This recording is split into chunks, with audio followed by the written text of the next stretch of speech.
Hello guys! Nandito tayo, mag-unbox tayo ng pinadala sa akin ng Phoenix Pro, yung PME10 earphone. So itong product nito ay hindi na to bago sa kanila dahil matagal na to sa stores, sa Shopee, Lazada. Pero yung nga, ayan, napansin ko ito and nagsend ako ng message sa Phoenix Pro. At ayun na nga, nag-request ako. Actually, ako nag-request. Ayan. Sabi ko lang maganda. So, dahil mabait sila, mabait din ako. Ayun, pinadala nila ako nang hindi naman ako nanghihingi. Charing. Ayun, so ito na nga, ayun. Ito na yung nag-unbox ako dyan o pinabuksan ko. Ay, ayaw ko nang buksan kasi hindi ko naman siya gagamitin pa.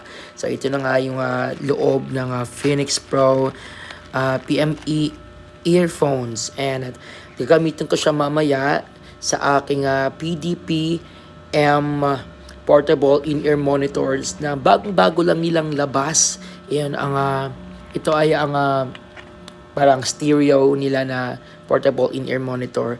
So, ayun.